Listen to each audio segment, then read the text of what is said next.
Hey, good morning, Facebook. How you doing? It's Terry Crews again, on the set of Brooklyn Nine-Nine. I'm here in my trailer. You see the paneling, it's all good. About to shoot, but I have some things to tell you. There's some things that I've gone through, and pretty much a lot of people, I've been getting a lot of questions and the whole thing about the pornography addiction. I've been getting a lot of questions about humility and, the things that I've been posting. But I want to tell you, there's something that I learned a long time ago. And I want to the best way to describe this to you is that every man in his life at one time or another is either a fool, a victim, or a king. Now, let me explain what this means. When I was younger, you basically are a fool. Okay? I think every young man, maybe young ladies, but I can only speak for men, is that every young man at one time in his life is a fool. I mean, he goes out, he does dumb things. I did plenty of dumb things. Let me tell you, I was so dumb that when I first got married, I bought a car before my wife and kids had a place to live. And then when I couldn't afford it, they came looking for it. We didn't have a place to live, and I was hiding the car. All right, I did some dumb things. There are times I actually marvel at the patience my wife Rebecca has had with me over the years, because I would have left myself.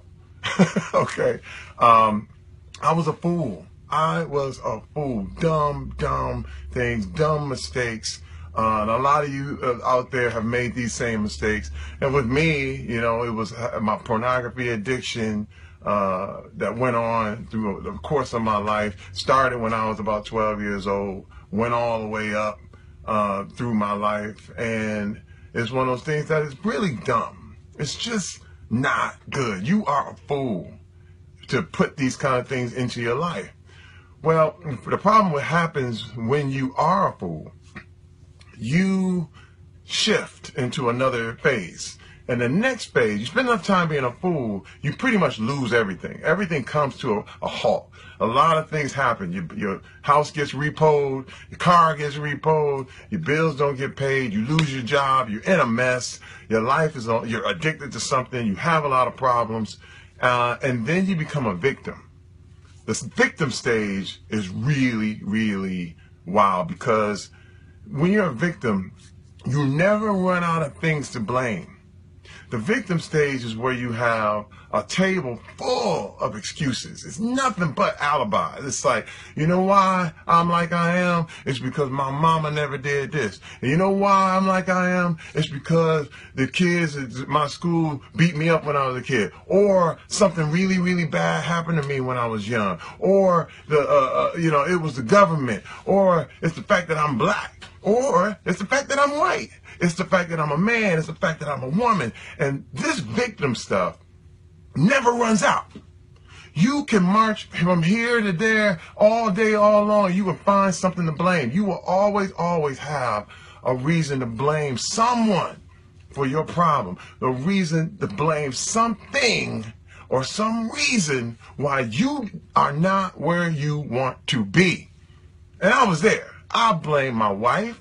I blame the fact I got married too early. That's the problem. See, I had kids too early. I'm a black man, and it's so hard in this world. I mean, I had all the excuses. Okay, I grew up in the hood, and they never did this, or my parents never gave me that, or all kind of reasons. And you become a victim. And the problem with being a victim is that you stay there. You can stay in victimhood forever, and no one will ever let you out. It's like you're a hoarder. I mean, you got all these, your house is full of all that, you collect all these victim things and all these reasons, and you're sitting in your house and you're justified and you got reasons, and then it's you all good, and usually you're alone. But let me tell you about another phase, the best phase. When you being a victim, you decide to put all the responsibility on yourself. There's no one else to blame. This phase is the king phase.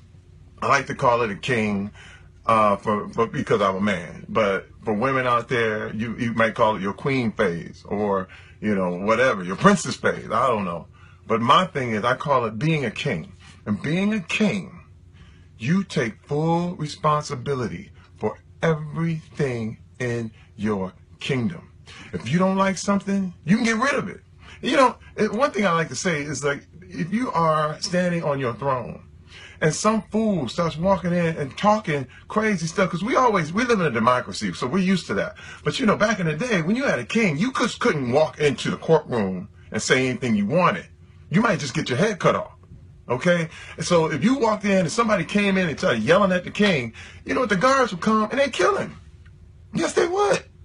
That's how a kingdom works, because you do not usurp the king. And I'm here to tell you, everybody out there, you are the king of your own kingdom. Realize this. Internalize it. You are the king of your kingdom, which means anything that comes into your circle that you don't want there, you can banish it. And this is your kingdom. And this is what I want to bring up about humility. You know, because a lot of people have taken the fear of criticism and turned that into humility.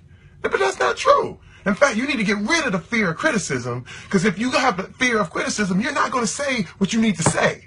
You're not going to be bold. And a king is bold.